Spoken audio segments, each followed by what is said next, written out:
Hi! ఈ రోజు నుండి నా హస్బెండ్ ఈవినింగ్ ఆఫీస్ నుండి ఇంటికి వచ్చేటప్పటికి తనకిష్టమైన స్నాక్ రెడీ చేసి ఉంచుతానని చెప్పాను. డే 1 అయితే ఈ ఫ్లఫీ ఆమ్లెట్తో స్టార్ట్ చేశాను. ఈ ఫ్లఫీ ఆమ్లెట్ కూడా చేయడం చాలా సింపుల్. నేనైతే ఇక్కడ 4 ఎగ్స్ తీసుకున్న.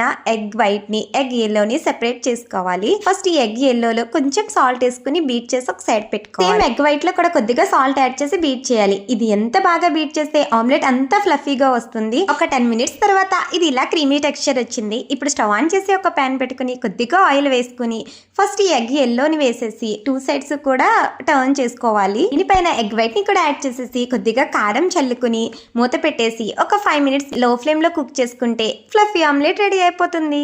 దీంట్లో ఇంకొంచెం స్పైసీనెస్ యాడ్ చేయడం కోసం కొన్ని ఆనియన్స్ కట్ చేసుకుని దాంట్లో కొద్దిగా కారం ఉప్పు చల్లుకుని మిక్స్ చేసి అండ్ టొమాటో కచప్ తో సర్వ్ చేసేయడమే. నా హస్బెండ్ కి అయితే ఇది చాలా ఫేవరెట్ అనమాట. అందుకే తనకి ఇష్టమైన వాటిలో ఇది ఫస్ట్ చేసేసా. ఇంకొక సింపుల్ స్నాక్ పోస్ట్ చేశాను, అంతవరకు ఫాలో అయిపోండి.